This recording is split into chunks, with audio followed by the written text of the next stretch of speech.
bom dia, boa tarde, boa noite. Gostei dessa, hein? Eu não gostei, sabe do quê? Do quê? Do Vasco. 4-1 pro Mas, Internacional. diferentemente de você que está assistindo esse vídeo, a gente não vai aqui nos debruçar sobre Vasco da Gama, vamos nos debruçar sobre Série D do Campeonato Brasileiro, claro, com aquele enfoque gostoso, delicioso nos times aqui da capital federal, porque o Vasco da Gama não é da capital, diretor. Não, vamos falar dos times do DF que estão invadindo a cena. Exatamente, assim como o rap. Vamos falar do futebol candango dentro da Série D, passar por que foi os jogos, porque tivemos enfrentamento direto entre os times do Distrito Federal, começando aí pelo clássico verde e amarelo e depois passando, na verdade, os dois jogos foram ao mesmo tempo, né, diretor? Porque Triste. não ajudaram a gente, então a gente pôde estar só em um deles, mas enfim, vamos falar aqui principalmente de Capital e Ceilândia, Capital 2 Ceilândia 1, até porque se você quiser ver mais a fundo o que foi esse grande clássico verde e amarelo entre Gama e Brasiliense, tá aqui, ó,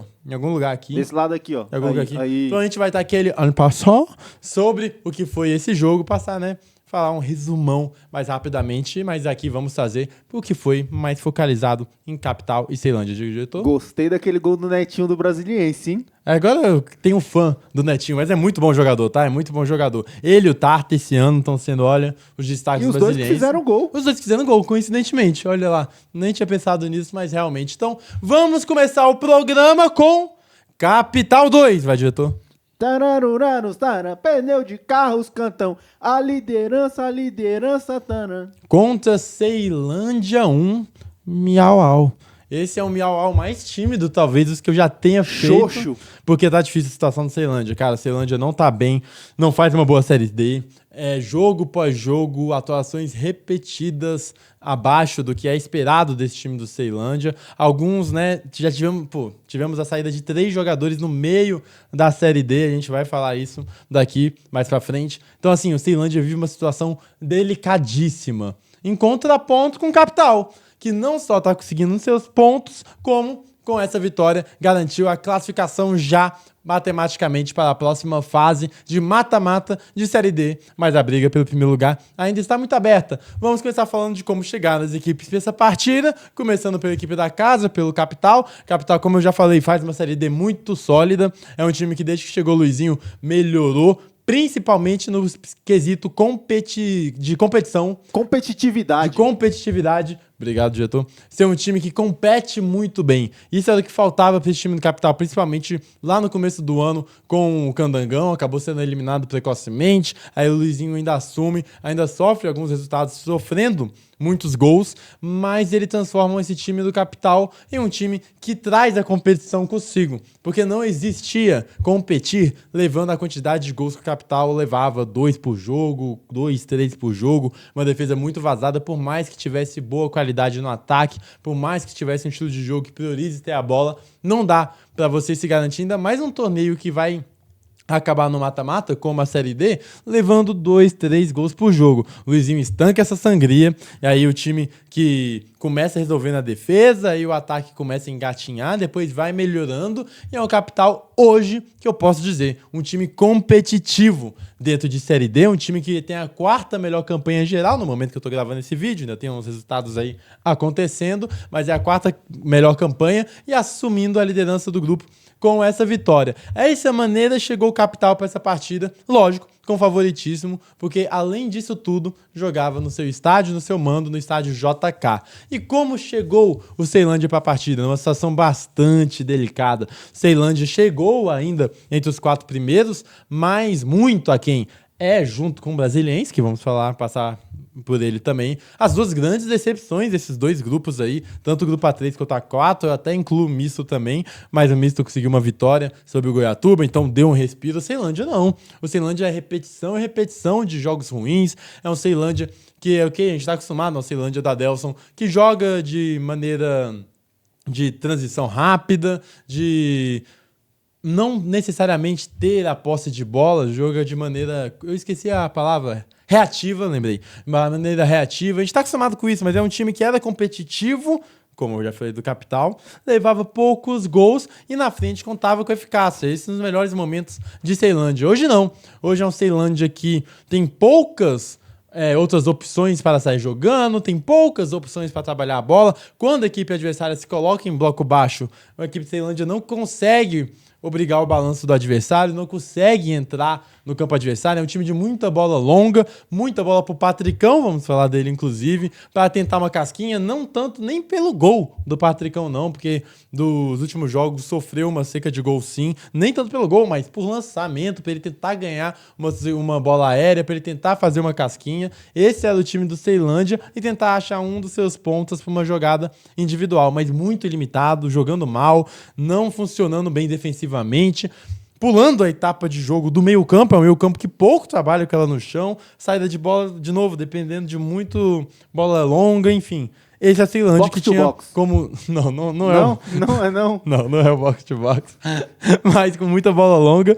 E o Sucuri sendo um dos grandes destaques do time do Gato Preto. Enfim, assim chegou. E não só assim, porque como eu falei do Patricão, né, importante para ganhar essa bola aérea, ele foi um dos 3 jogadores de Ceilândia que deixaram o clube em meio à Série D. Então, pra você ver a confusão que tá o time do Ceilândia. Foram eles o Patricão, inclusive, né, dá um abraço aqui, chegou, um sorriso, atendia as crianças muito bem ali. Patricão era nota 10 com as crianças. Carisma, tinha carisma. Carismático. Mas realmente sofreu uma seca de gols, né, viu o Davi Araújo atropelando a sua função, tomando seu lugar no time, caiu de rendimento depois com o andamento do Campeonato Candango. Saiu também o Robert, meio-campista, que foi importante em alguns momentos de Ceilândia no ano, mas também de instabilidades. E o Franklin, que eu acho muito bom zagueiro, tá? Acho muito bom zagueiro. Capitão do time do Ceilândia na última partida no Abadião. Então são perdas aí, principalmente a do Franklin, que estava servindo muito para esse time titular, importantes. E o Patricão, apesar de não ser num ótimo momento individual dele, muito da saída de bola e da jogada do Ceilândia eram bola nele para ele tentar lutar com alguém, conseguir vencer no alto e ganhar essa bola. Então já começa assim o Ceilândia. Vamos para o jogo. O jogo que começa com muita disputa física, muita falta, um jogo muito truncado, são os primeiros momentos, até que aos 9 minutos o Capital chega pela primeira vez, bola levantada na área, o desvio da defesa do Ceilândia quase põe a bola ali para enganar o Sucuri, mas acaba indo para a linha de fundo. O confronto estava um pouco mais aquém do que a gente esperava, um confronto muito mais estudado do que jogado e muito mais brigado do que jogado, mas a partida muda de cenário aos 20 minutos. Um Capital que tinha o favoritismo por tudo que eu já falei e com o estilo de jogo de ter mais a posse, de mais paciência, trocar passe. Por exemplo, o Zé Matheus e o Rodriguinho na volância fazem muito bem esse papel. E o Ceilândia, até por conta desse enfrentamento de estilo de jogo, poderia tirar alguma vantagem, porque eu acho que é um bom encaixe para o Ceilândia. Jogar contra uma equipe que gosta de ter a posse, mas você gosta de ser reativo, daria um bom encaixe contra um Capital que, por vezes, já na temporada, sofreu com bola nas costas dos seus laterais. Mas aos 20 minutos, numa ótima jogada trabalhada pelo Capital, o Íngulo avança, lança para o Ian Rolim, que domina e marca 1-0. O Ian, que foi uma contratação do Capital mais recente também, chegou muito bem no time, é um jogador com capacidade de flutuar pelo meio, capaz de ajudar na primeira saída do time, repegar a bola dos volantes, Rodriguinho achar ele, muito bom jogador, faz aí 1-0 para o Capital, abrindo o placar. E agora que o jogo fica bom. Depois que faz o gol, o Capital, o Ceilândia reacende. O Gato Preto, às vezes, parece que também precisa levar uns choques para poder cair de pé. Logo na sequência, o Davi Araújo tem uma chance dentro da área e acaba sendo desarmado antes da finalização. E aí, na segunda vez que ele tem uma bola, recebe um lançamento, inclusive um pouco semelhante ao que foi o gol do Capital. Ele fica cara a cara com o goleiro e com o Luan, encobre com muita categoria. Então, o Davi Araújo conseguindo ter suas chances nesse time de Ceilândia, já com um gol, empatando a partida em 1-1. Ele que foi atleta do Real Brasília no começo desse candangão, jogando muito bem. Então foi uma sequência do Ceilândia que já responde rápido, empata o jogo, 1-1, e aí sim a gente tem um belo confronto. Começa um jogo de trocação, lá e cá, um primeiro tempo muito movimentado a partir desse empate, desde o momento que sai o primeiro gol do Capital. Aos 27 minutos, o Mateuzinho gira dentro da área, mas não consegue finalizar tão bem, perdendo uma chance do Capital. Um Ceilândia que eu esqueci de comentar, mas foi mudado para esse jogo. Por exemplo, não tinha o Marquinhos no time titular, tinha o Ian, que vem fazendo grandes partidas, entrando no segundo tempo, conseguindo aí o garoto a sua chance no time titular. Aos 34 minutos ele tem uma grande chance e bate rente à trave. Então o Ceilândia que conseguia aí criar depois desses 20 minutos, A partir dos 20 minutos até o final do primeiro tempo, trocação, jogo legal. Se você quiser se divertir, coloca ali no YouTube, que foram realmente bons momentos do jogo. E o Capital assusta aos 44 com o Genilson cruzando para o Mira, mas o atacante não cabeceando tão bem. Final de primeiro tempo, trocação, jogo lá e cá. Expectativa alta pro segundo e adivinha, diretor?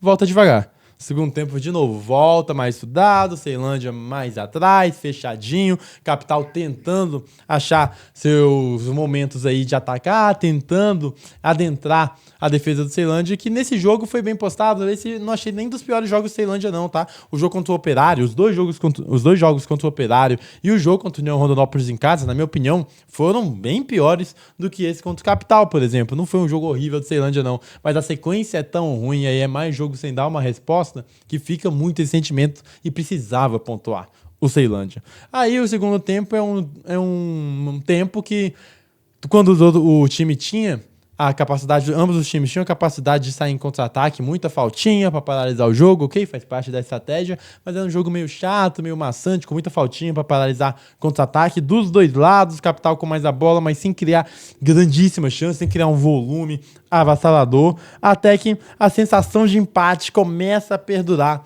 no estádio JK. Quando aos 41 minutos do segundo tempo, estreante Juan, ele que veio do São José e tem apenas 9 minutos com a camisa do Capital, porque ele entra no final do segundo tempo, em 9 minutos tudo pode mudar. Aí, ó.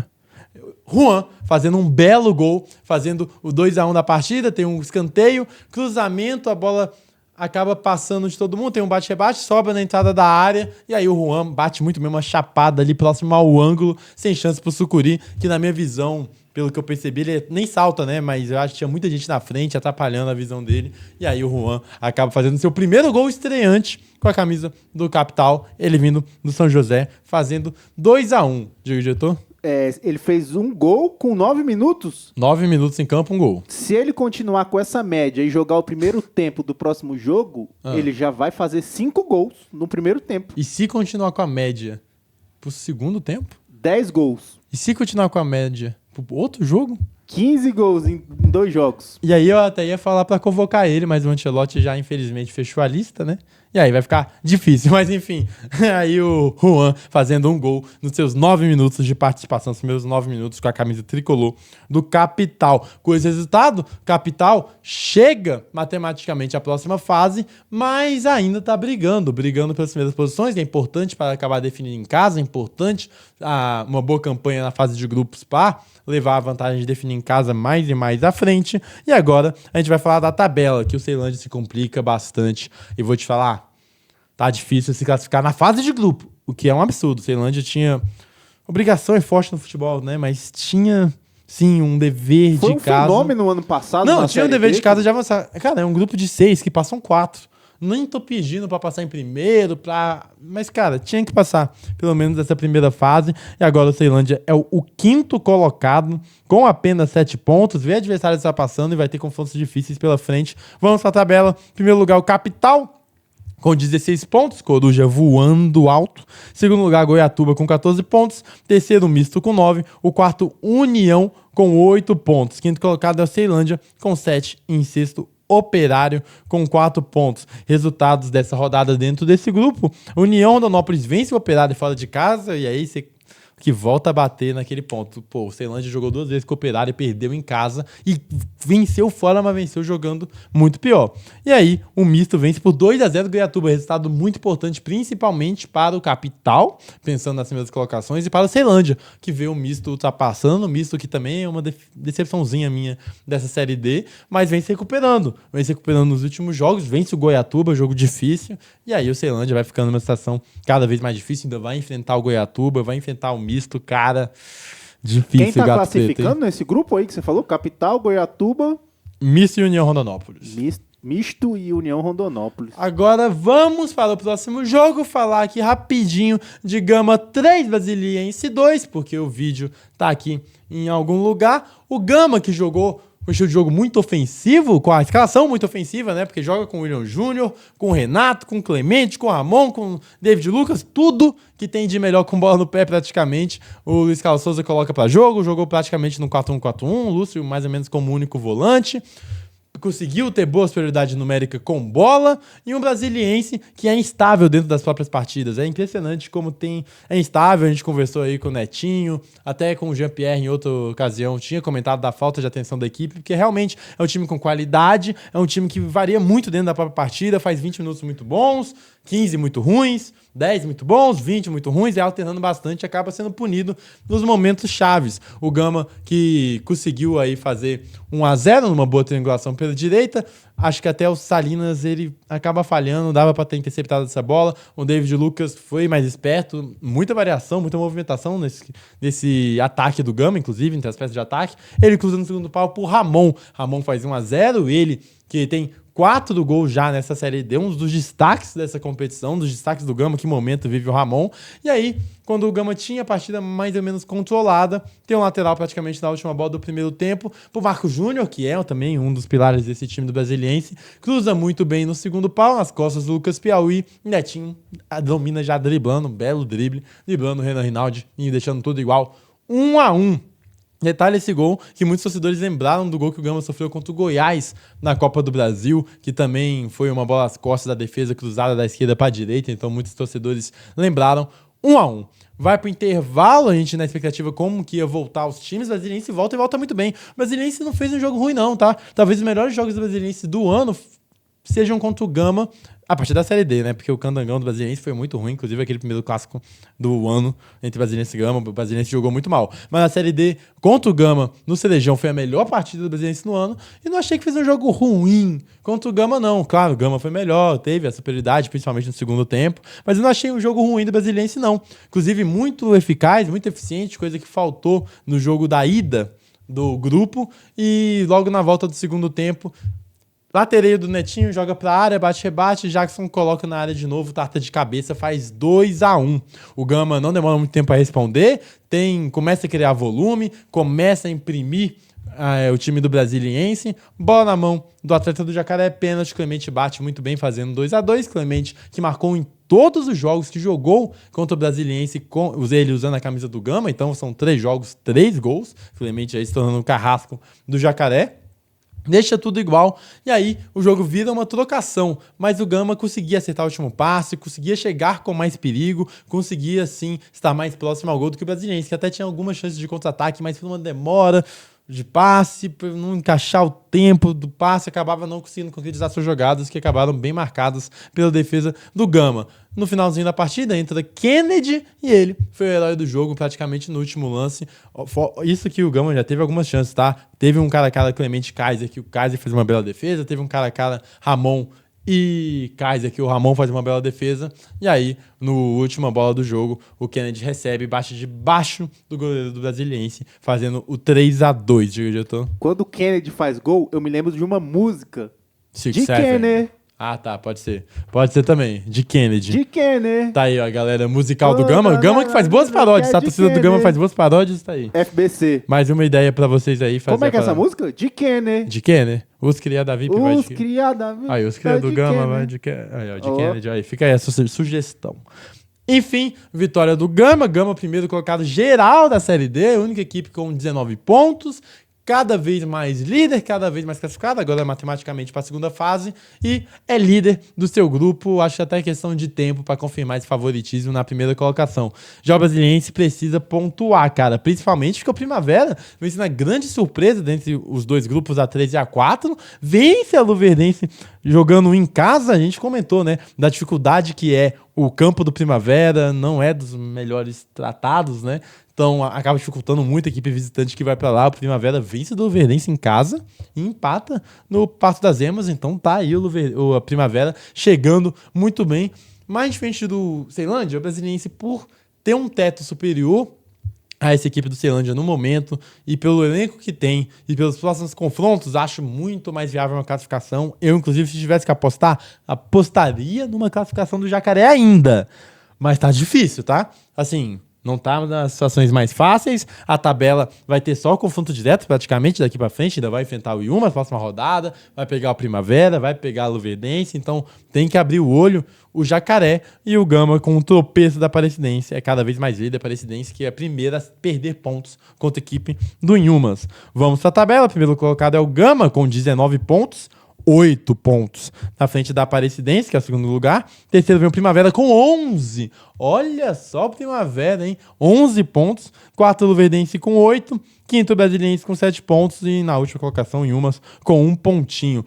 A Luverdense também vem decepcionando, principalmente nesses confrontos aí com o Primavera. Então essa foi a rodada. Vamos, diretor, para os próximos jogos. Vamos aqui com União Rondonópolis e Ceilândia. Próximo jogo aí do Gato Preto, jogando fora de casa no Lutero Lopes, dia 23/5, às 17 horas. Quem também joga no dia 23, mas às 18 horas, é o Misto, que vai enfrentar o Operário, jogo no Dutrinha, casa do Misto. E às 18h30 do dia 23/5, teremos Goiatuba contra Capital.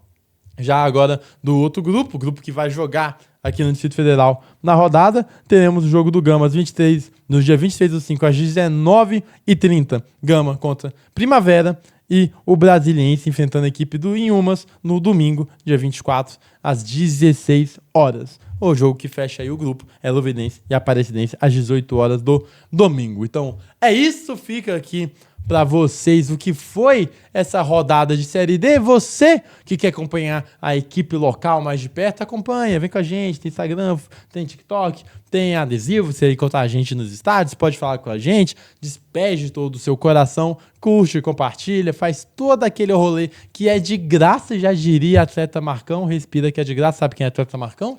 Não. Pai do Gerson, empresário do Gerson, que ficou fora da Copa do Mundo porque era capitão do Flamengo, que viria a ser campeão brasileiro da Libertadores, mas preferiu trocar tudo isso pelo frio da Rússia e voltar 3 meses depois para o Cruzeiro. Frio da Rússia, inverno russo, que acabou com Napoleão. E esse Primavera aí? Esse Primavera vai acabar com o sonho de alguém. Então você não seja um frio da Rússia e chega aí para acompanhar a Série D desse Brasileirão, o campeonato mais difícil do país e do mundo. 96 disputam, 6 sobem, o resto tem que brigar por uma vaga em 2027. É isso, até a próxima. Comente aqui o que você achou do programa, os seus resultados, o que você viu dessa rodada. Se eu falei alguma besteira, pode corrigir. Então fica aí a reflexão. Não seja um frio da Rússia. Frio da Rússia. Próxima. Valeu demais. Tchau. De que, né? Os criada VIP tal de que, né? É isso? É isso. Tchau.